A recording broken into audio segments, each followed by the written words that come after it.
Hi everyone, it's Michael Eilbrock again from MJE Diagnostics, and today we're going to go over the measure and deep record function.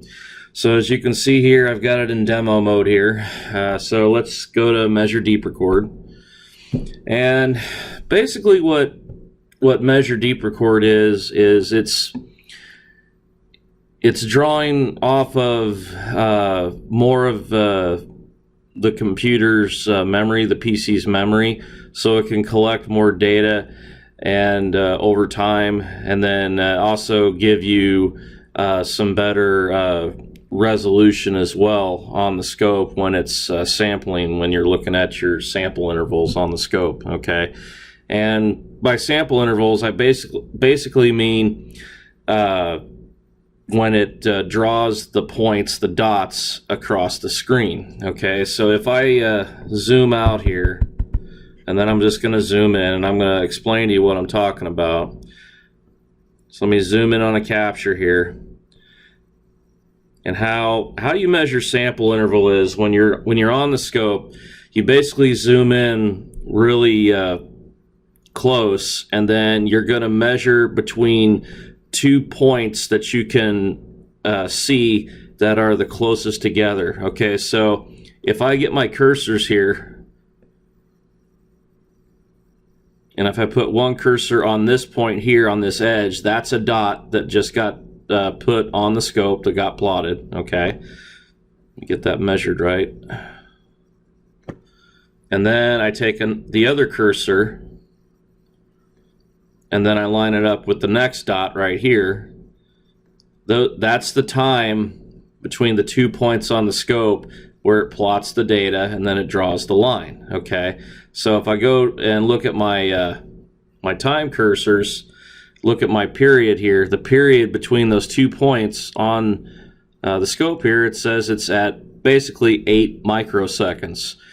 So at this sample rate, the points where it connects between the dots is 8 microseconds. All right, and understanding that is important, because when you're looking at your scope and you're doing captures, if you go on a screen like way too big, too long of a time base, what'll happen is your sample points here, instead of being closer together, they're going to go farther apart. So for example, say I went to a different time base and then I measured it right here.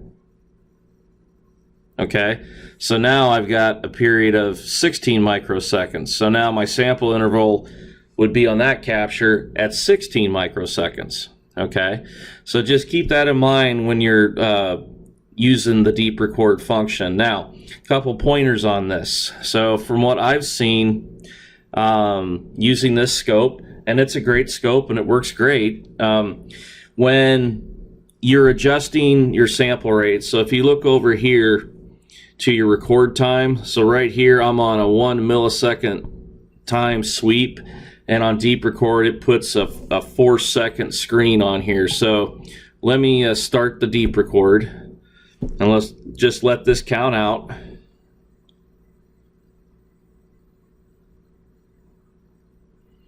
As you see here, the time on the bottom is moving from left to right.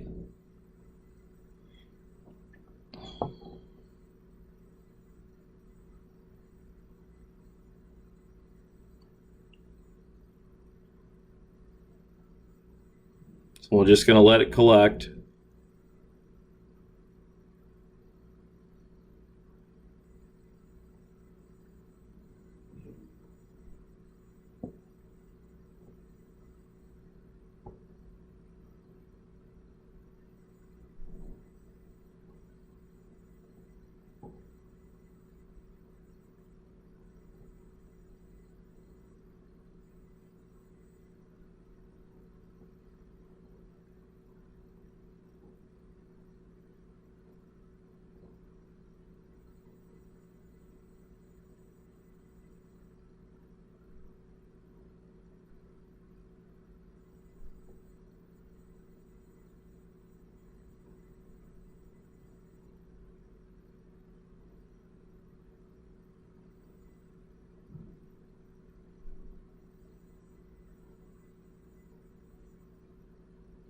And once it gets to the total time of 4 seconds on the screen, which is up here at the top where it says deep record time, it's then going to seamlessly stream across the screen, okay?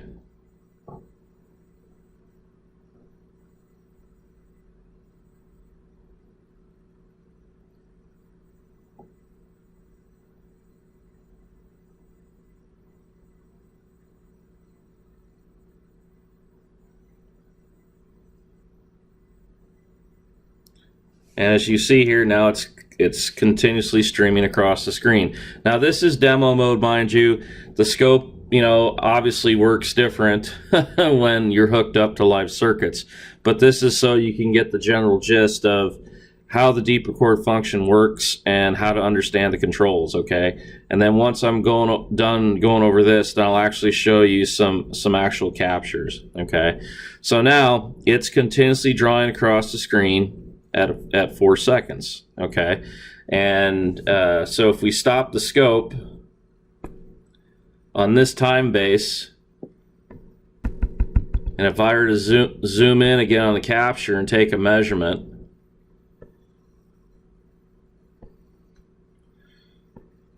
take the smallest one again.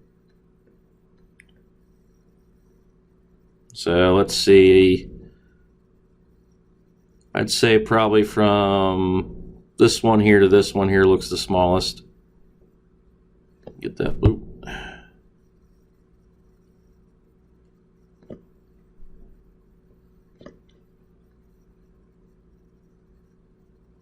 Yeah, so we got about 8 microseconds, okay? Now,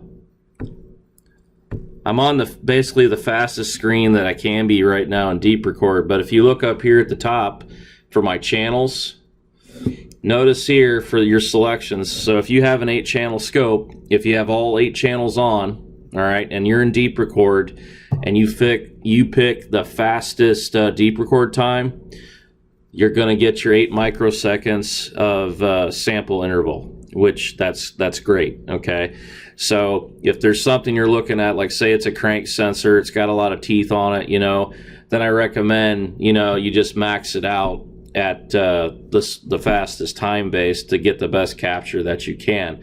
Normally, from my experience, ladies and gents, as long as you don't go past about a 20-second screen, you're going to be able to see the crankshaft sensor signals, ABS wheel speed sensor signals, injectors, stuff like that very well. And the capture will look just fine. You'll be able to interpret it and be able to diagnose, okay?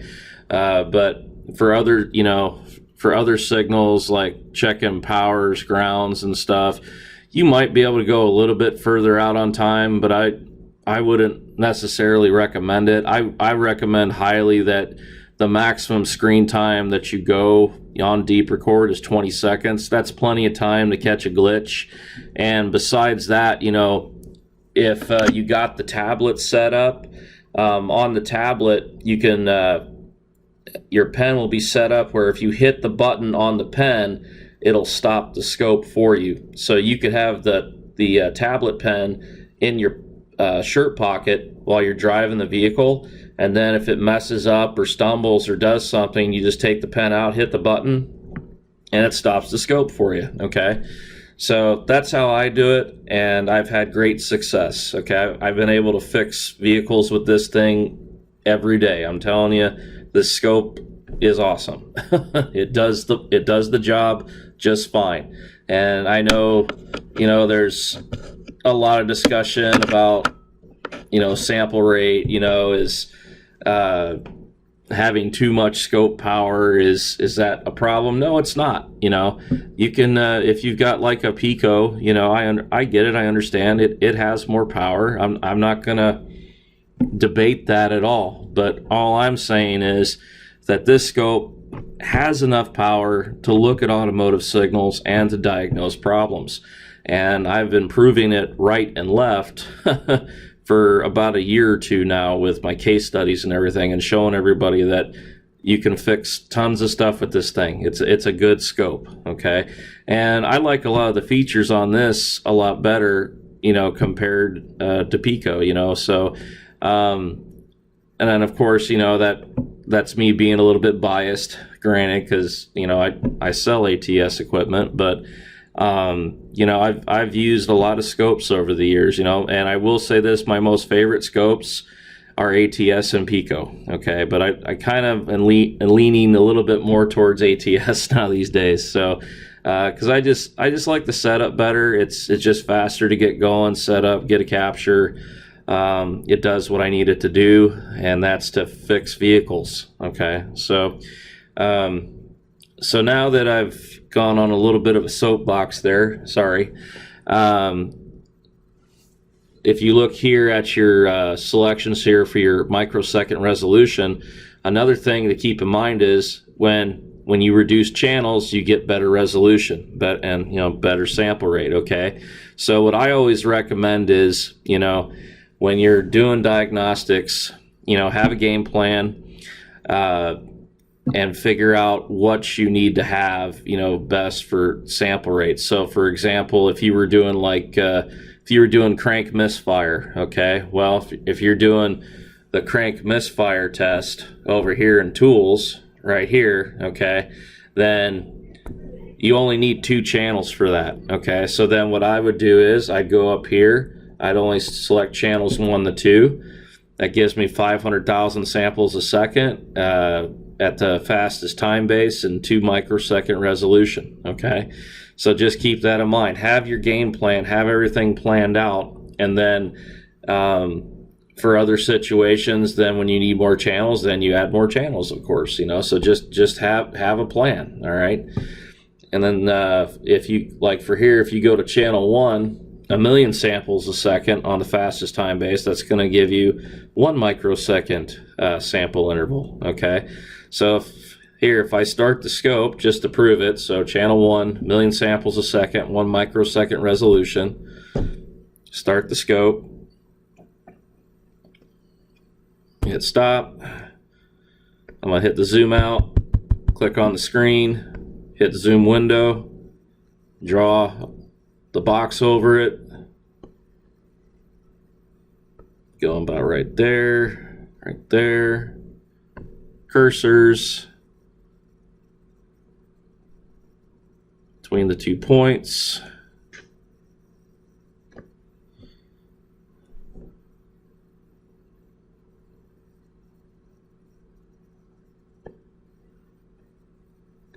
Oh, hold on.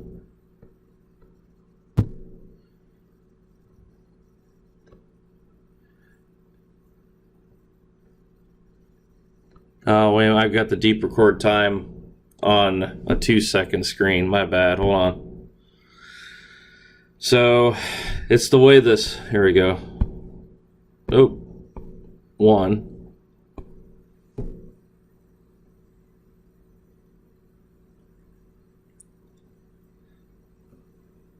Oh, hold on a second. I completely forgot. It's the way we've got it set up now with the fast capture. So if I hit fast capture,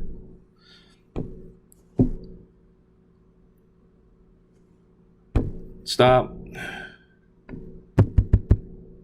zoom window,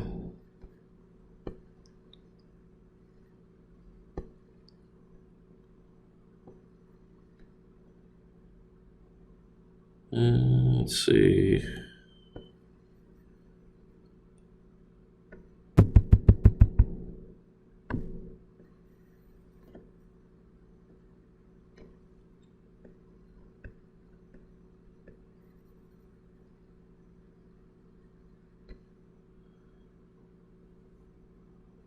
A little bit.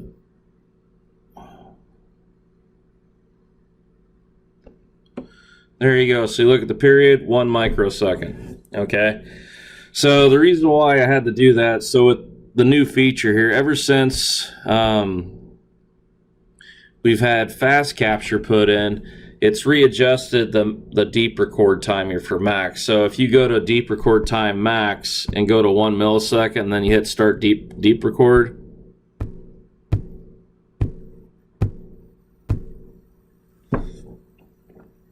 it defaults it to a 4 millisecond time base here. So it basically gives you a deep record time of, at the top here, 500 milliseconds. So basically like half a second, okay?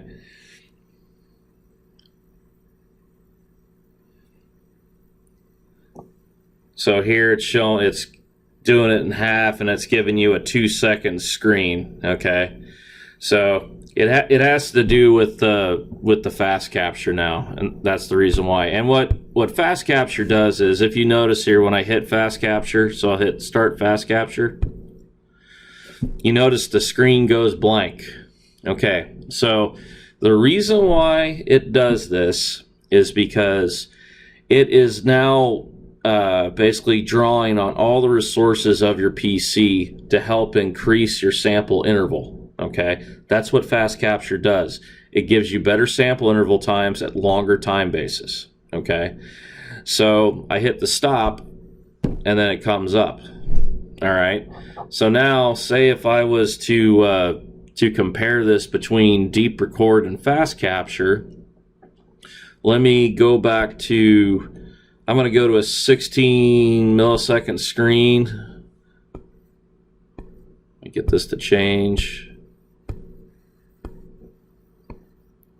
Actually, let me go to, I want a 40 mil, I want 20 seconds on the screen. So let me hit start.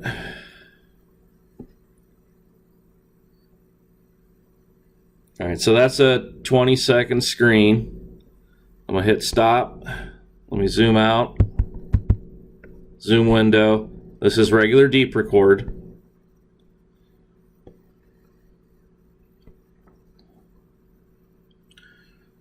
Cursors.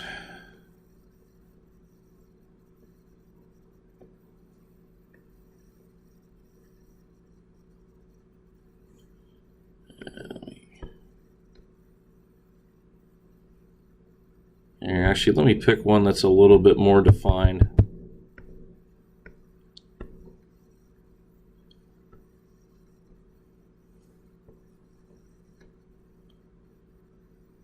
Probably say from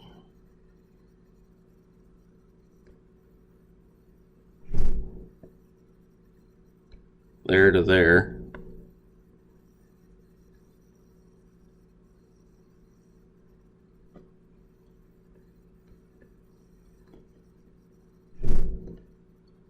There we go. So between that period, 20-second screen, got about, it's about 40 microseconds, okay? The time it takes to connect between the dots on the longer screen, okay? And like I said before, I use it at 20 seconds all the time. It still captures all the data just fine. I've never seen an issue with it. So now, let me zoom back out here, and we're going to do the same screen, but I'm going to do it in a fast capture record time. So on this screen here, so let me do let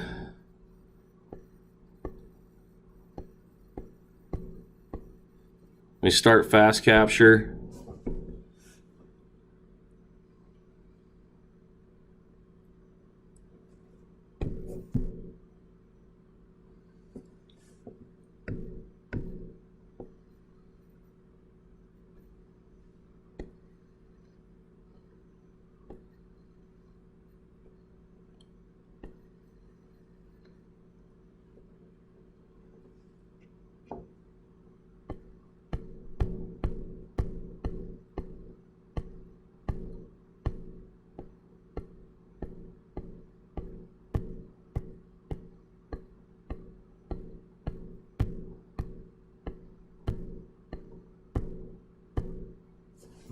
All right, let me do this again. Start fast capture.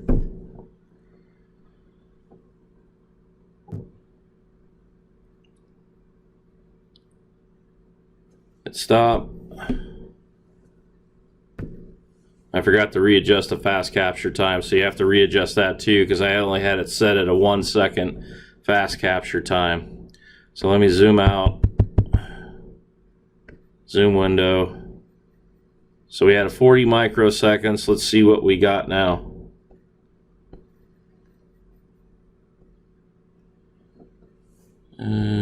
Let's see. Trying to find those. Okay, there's a little point right there. It looks like the smallest point. Oh, hold on a second. Bear with me.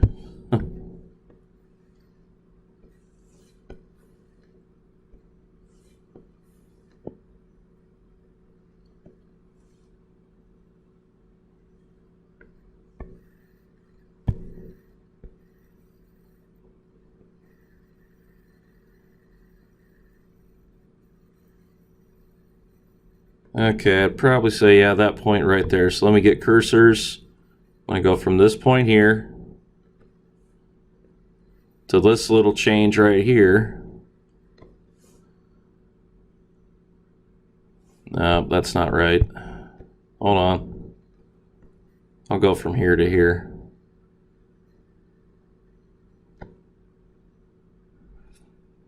So there you go. So there's the period right there between those two transition points, and that's 20-second screen on one channel. And look at your sample interval. That's 1 microsecond, okay, and that's on a 20-second screen, okay. So that's how fast capture works. It basically improves your sample interval because it's drawing upon all the resources on that capture. Now, of course, as you add more channels here, that sample interval is going to go up, okay? So if I were to, like, for example, let me zoom back out here, and let's say I select 8 channels. Okay, so now I'm up to 8 channels, 8 microseconds. Now I'm going to do just a regular deep record, 20-second screen, start deep record. Oh.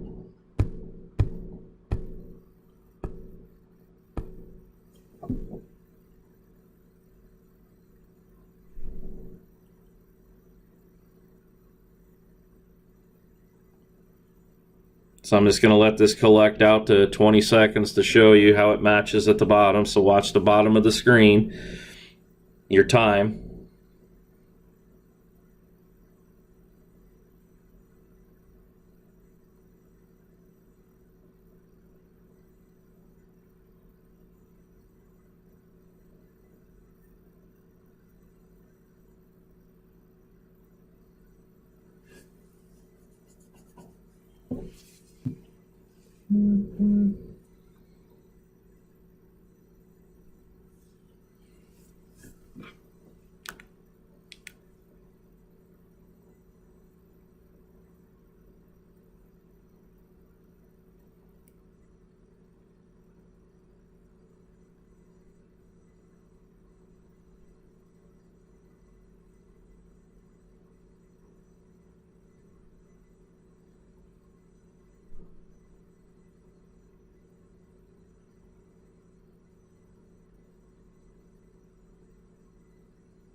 Okay, so we're almost there.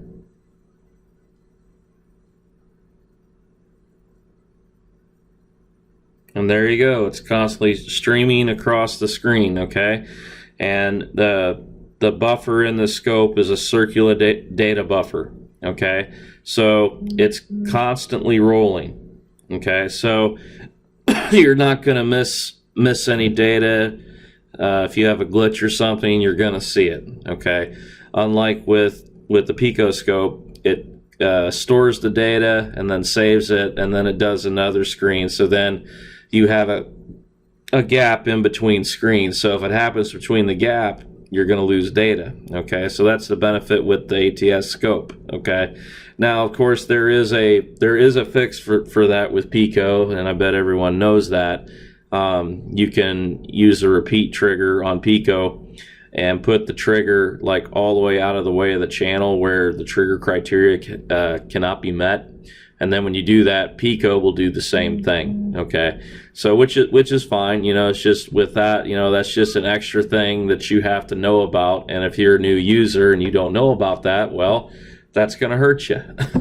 Okay, so that's the only drawback with that. But other than that, yeah, you can do it with Pico. All right. So now, now that we've let this screen collect, I'm going to hit stop scope, and then I'm going to zoom out, and I'm just going to shut off the rest of these channels here. We'll just look at the first channel. Let me zoom in. 20-second screen, and we're going to get the smallest point that we can here, which is probably right there. Get my cursors.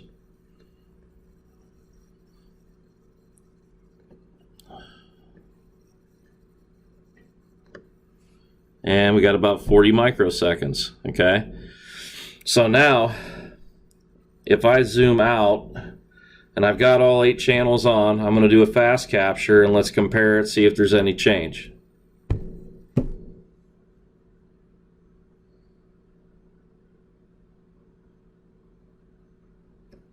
All right, I stopped it.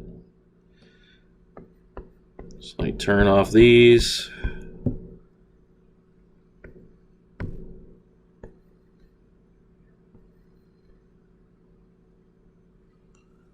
And let's see, probably like right there. Let's see what we got. So we had 40 microseconds. Let's see what we got now.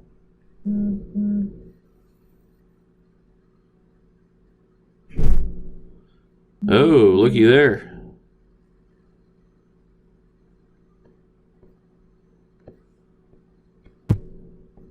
Oh, come on now. Trying to get this right, to be honest about it. There we go. It's close I get it. All right, so look at your period. We're at 8 microseconds, ladies and gentlemen, on fast capture on a 20-second screen. For this scope, for that's pretty damn good. Okay, so the fast capture works really well. So if you've got, you know, a capture where you're thinking that, you know, you need a little bit better sample interval, like if you're looking at you know, crank sensors and stuff going higher RPM, you're gonna need to make sure that you've got a better sample interval for that so it can catch it. Okay, so what I recommend is you could do a 20-second screen here on fast capture. Do fast capture. You're not going to be able to see the screen, of course, but what you can do is, though, when it acts up, you can hit the button on your pen to stop the scope, and then the capture will come up. Okay, and then you can catch it that way. All right. You can also use this function as well. You can, let me zoom out here and let me restart the scope, and I'll show you this.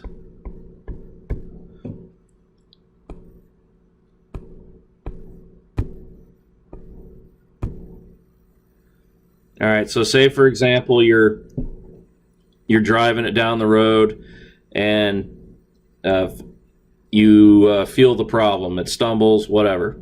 Okay, well, what you can do is you can hit this purple box here to mark it real quick. So you could just go with your finger real quick, mark it, stop scope, and then it will show where it marks. So if you look at the right top corner here, let me turn these channels off so you can see it. It marked right there where you felt it. So it's kind of like it's a marker to help you zoom in on, you know, when it happened. Okay, so that's a nice little feature there, you know. So I use that, and then I use the button on my pen to stop the scope, you know, when I feel it. Okay, so but anyway, in a nutshell, this is how you look at the deep record function, how you use it, how you use regular deep record and fast capture. Okay, and then you adjust the sample rate of your deep record by on the screen right here. So if you want to max it out on deep record, you know, you go to 1 millisecond. It's going to give you a 4-second screen on that. And the reason why it does it, like I said before, is because we've added fast capture to it. So it's changed a little bit, okay? So maximum you can get in regular deep record, 4-second screen, which then will give you on 8 channels. Let's start it real quick.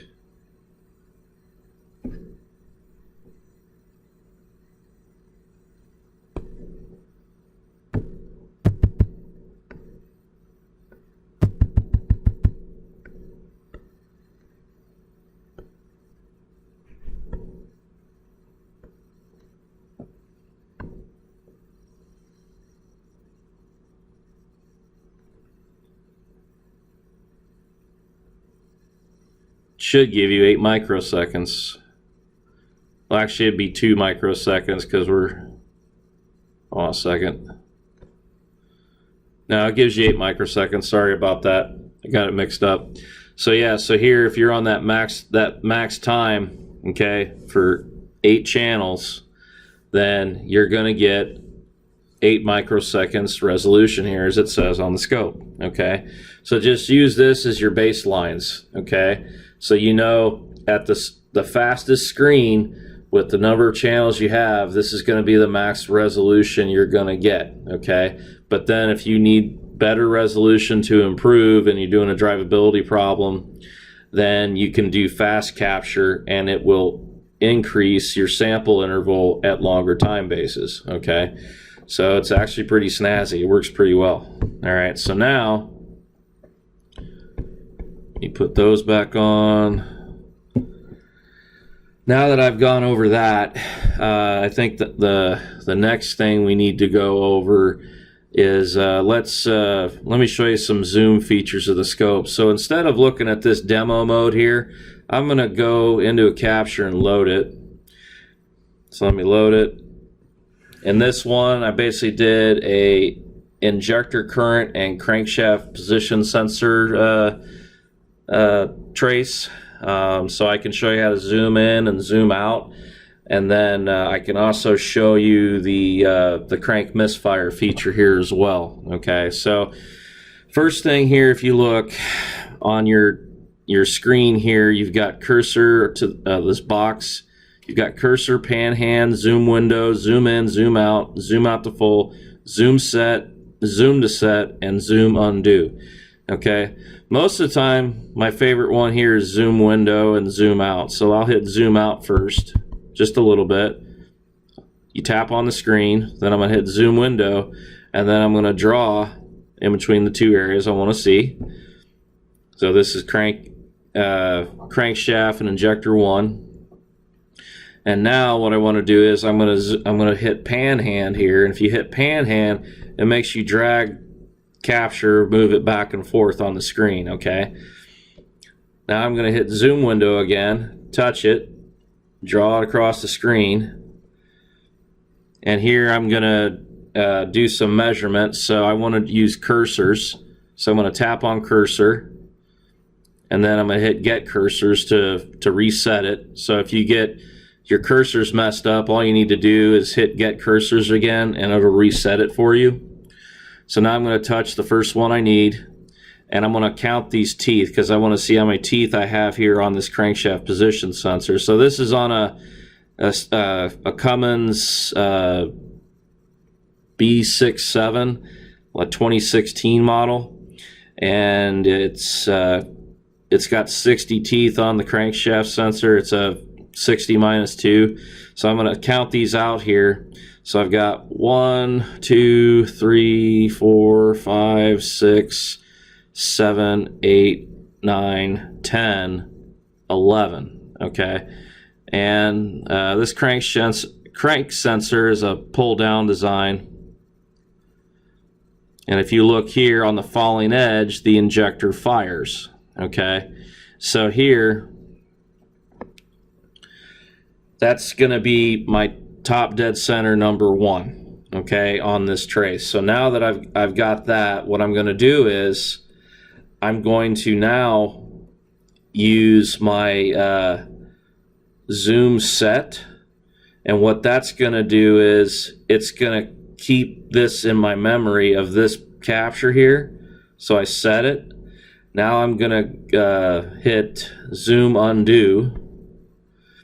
And now say if I want to go back into there and measure that again, then I just click zoom to set, and it takes me right back to it.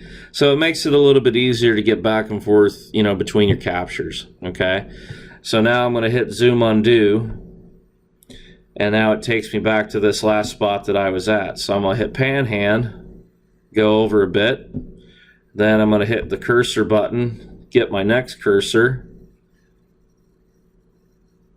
and then I'm going to draw it here, and now I need to zoom in on this side, and I got to count my teeth, hit cursor again. So I got 1, 2, 3, 4, 5, 6, 7, 8, 9, 10, 11. Falling edge. And now I'm going to hit zoom undo. Actually, let me... Actually, I got to zoom out the full. Hold on. Let me zoom out a bit here. I've got my cursors lined up so I can go back. So I'll hit zoom window again. And there we go. So now I've got my markers lined up just right. So now here's the next thing I'm going to show you. So now that I've got my markers set up for my number 1 injector in the crankshaft position sensor, I'm going to mark the cylinders here. So this is a 6-cylinder, 6 cylinders. I'm going to hit the mark cylinder button. And then here on the mark cylinder button, I want to look at ignition. Okay, so for a diesel engine, that would be like point of injection, but the same thing. Okay, then you got to make sure you have the right firing order. So you can select firing order by tapping on the screen here. My firing order is 153624. Okay, and then if you want to adjust your trigger cylinder, you just adjust it here. I know I'm on cylinder 1, so I'm good. Now I'm going to tap on ignition. That's what I need. And then I'm going to hit enter. And now it shows my firing order on the screen for each cylinder. Okay, so what you can do with this, just a tip, if you were to go around like a common power or ground to the ECM on Cummins, it'll show you all the injection events. So then you could use one current clamp for a sync on an injector, then you could put the other current clamp on a main current feed or ground, and then it'll show you all the injection events. So then if you have one of your injectors that doesn't look like it's firing properly or on time, you're going to be able to match it and line it up with these purple markers. Okay, so that's where that comes in handy. All right, so now say for example if you wanted to know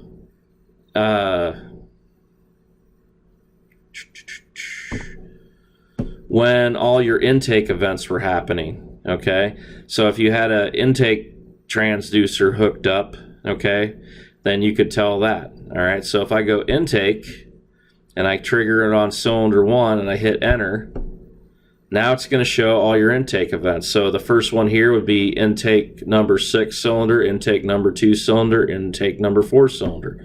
All right, so it automatically plots everything for you. It makes it a lot easier to look at your valve events. All right, so now let me go back to mark cylinders. Say you want to look at your exhaust events. So then I just hit exhaust, I hit enter.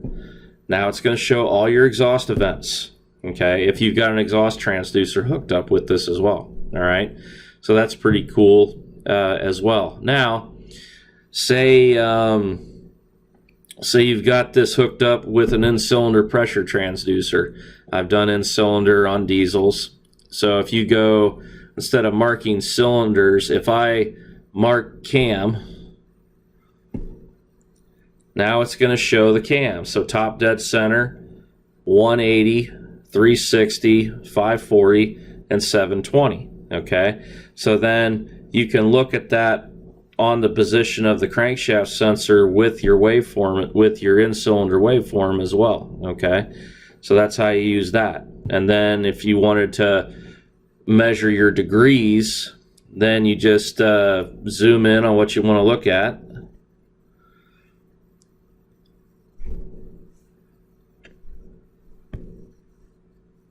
Oh.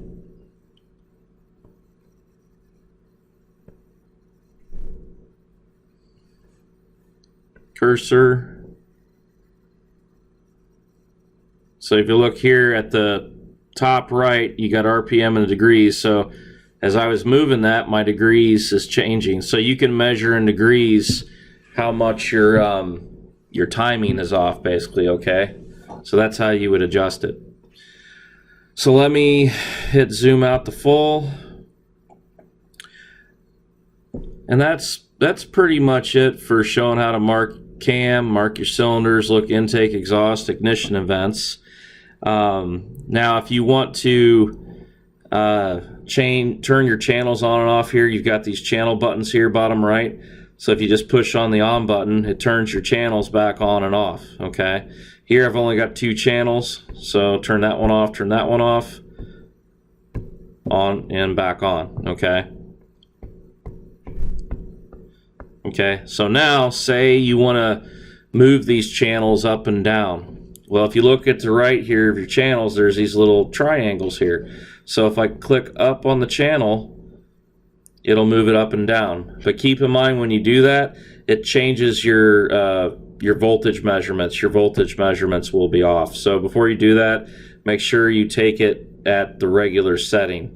And to put it back, you just have to click on the yellow circle again, and it puts it back to normal. So I can get in there. There we go. So it puts it back to normal. Okay. Now, here's the next thing you can do on Deep Record. You've got process data. All right. So if I click process data, and let's say, for example, I want to look at the frequency of this crank sensor. You just shut off all the other remaining channels, and then you push on frequency plot.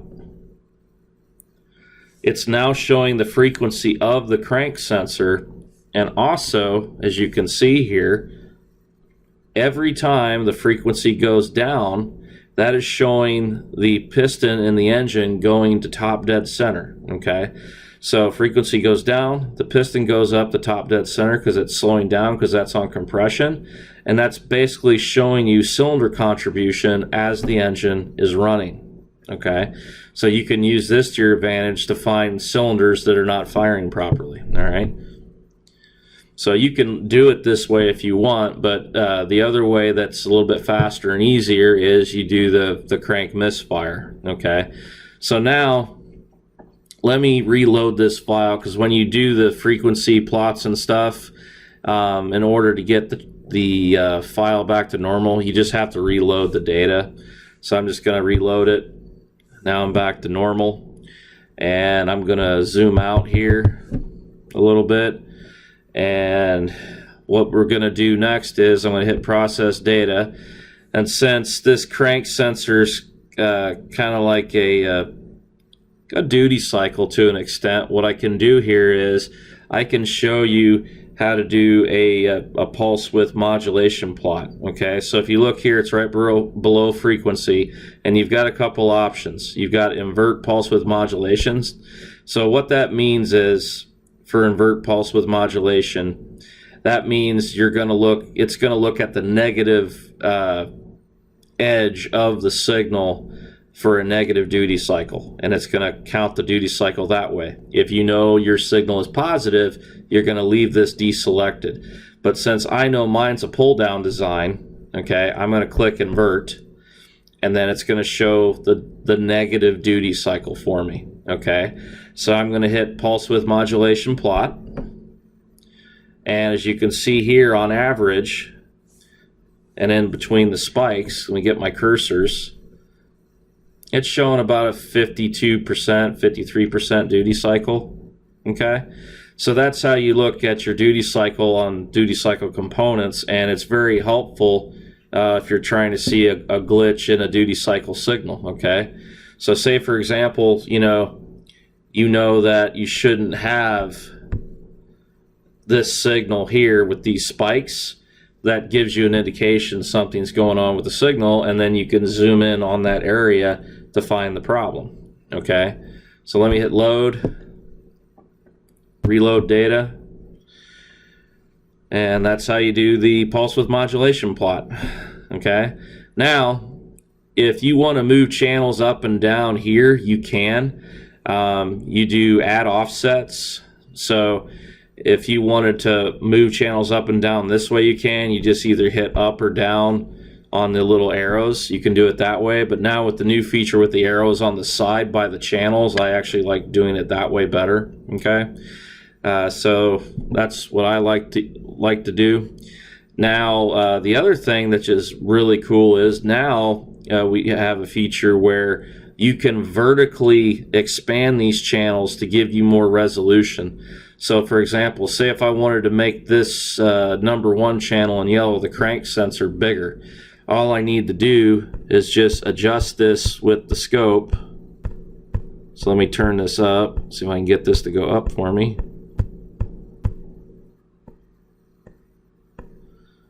So I'll go up to about 5, okay? So then what I'm going to do is then when you've done that and you've just got one selected, you hit the multiply by button, and that's going to multiply it. So multiply, and as you look here on the scope, it made it way bigger, okay? So that's helpful for looking at pressure waveforms, intake and exhaust pulses and stuff. Also for rail pressure sensor drops, looking at the rail pressure sensor, comparing it to an injector sink to see if you've got like an injector like dropping too much pressure, so things like that. So that's very helpful. So let me reload, and I think that's about it for process data. There's process fast Fourier transform. It provides frequency information on the data. I've tried it. To be honest, I haven't really found anything useful for that yet. Maybe Bernie can shed some light on that, but I haven't found anything yet. Most of the time I just do a regular frequency plot and it works fine. Okay, so that's what I normally do. All right, so now let's I'm going to hit escape here at the bottom to get out. And the next thing I'm going to show you real quick is how to do the crank misfire test, how to load the data. So if you look here, I've got my data loaded already. I've got crank on number 1, I've got my sync on number 2. All right, so if I go to output or tools, sorry, what you do here is to load that file. Since I'm not running the test right now, but I can show you how to look at one where you didn't do the test, but you did a crank and injector sync, or if you're looking at ignition, it doesn't matter.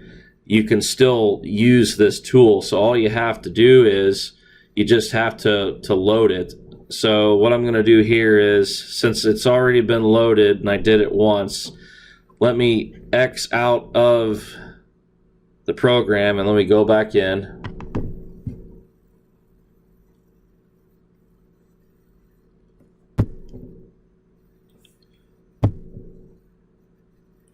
Then let me go to measure deep record, load data, go to tools, and here if you look on the screen to the right, it shows you how to hook it up. So you're going to put channel 1 on your crankshaft position sensor, you're going to put channel 2 on, if it's ignition, on an ignition coil, and then make sure your negative lead of the scope is at battery negative. Okay, for me, for diesel, I'm going to use a current clamp around an injector. Make sure you use a current clamp on a diesel injector.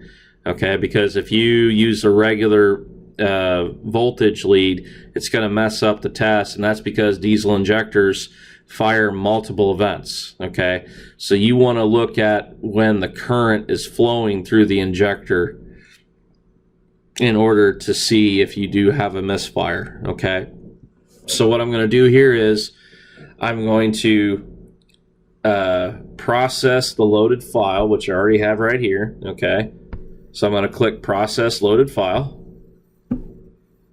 and then it takes you back to the scope screen and it labels out your firing order right here on the scope. Okay, and I think I forgot to load the firing order properly. My bad. Let me go back. Let's see, tools. Yes, I did. It needs to be a 6-cylinder 153624. There we go. So let me redo it. Process loaded file.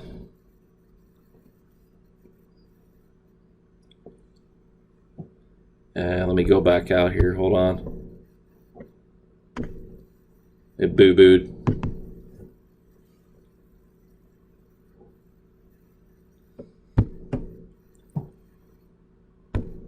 Measure, deep record, load, tools, 153624. Oh.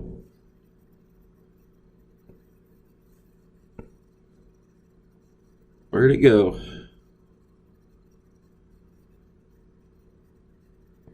There we go. So that's the firing order that I want. You really don't have to mess with the sensitivity levels too much. I've left them at this setting for quite a while and haven't had any issues. So now, if you click on Process Loaded File, there you go. So now the yellow channel is showing all of the deceleration events of the cylinders and frequency, and it's got the number of the firing order zoomed out. So if I zoom in here, the first box is cylinder 1. Okay, so as the frequency goes down, that's top dead center cylinder 1. Then it speeds back up, and then this one deceleration number is cylinder 5, then 3, and then 6. So then you measure basically your deceleration on how much it takes for the piston to slow down, and then you can compare these. Okay, but if you look here, you can compare them right here with cursors if you want. It shows the difference between the two, okay, in the frequency. And not only that though, since this is a 62 crankshaft position sensor, it's basically a 1-to-1 ratio with frequency. So if you look here, if you notice, I'm around the medium between the yellow trace here. I'm about 702, 704 RPM. So you could also use this as RPM drop to measure how much RPM drop you have. So if you compare the two, I've got like a 5 RPM drop, you know, which isn't a whole heck of a lot, okay? But you don't really have to get too technical with that. I'm just explaining to you how it works. But normally you do the test here, everything's marked out, and then you just look to the left here, and it'll tell you if you're getting any misfires on any of the cylinders, and then this will light up in red saying you have a misfire, okay? And then it'll also tell you, for example, say you've got like a bad connection, it'll tell you to check crank signals, or if something's like moving on that crank gear, it'll tell you to check the trigger wheel, okay? Or it'll tell you if it's a steady miss or a random miss, or if it's a bank 1 or bank 2 miss, okay? So it's a pretty handy tool. I've used it quite a bit, and it works really well. So try it out. Let me know what you think, okay? All right, so I think that's pretty much going to be it for deep record. I've pretty much gone over everything, how to mark the cylinders, how to do the process data and everything, how to look at your measurements. Actually, let me show you one more thing here, and then we're going to call this one done. So if you look at my cursors here, I dragged it down to the crank sensor. So the first measurements at the top, number 1 value, we're at 4.9 volts. It's a 5 volt reference, okay? So then if you drag the other ruler down for your vertical measurements, and I go down here to the bottom, it says it's at number 2 value, 55 millivolts, okay? Then it gives you the difference between the two, so 1 and 2, 4.914, okay? So that's how you look at the measurements between those two. And it works the same way for the horizontal as well. So if I go from here to here, it then shows the period between the two, and then it also will show the frequency of your signal here. So right here from there to there, I got about 5.9 hertz, okay?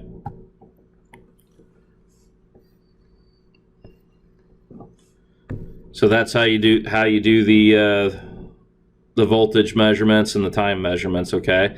And then if you forget where your cursors are, you get lost, you just hit get cursors again and they come back. All right. So I think that'll do it for deep record. I think the next one we're going to start going over doing some more measurements on other captures, and I'll start going over those, start showing you guys some diagnostic techniques using the Escope, and then we'll go from there. So hope everyone enjoyed the video. If you have any questions, let me know, and I hope everyone has a good day. Thank you.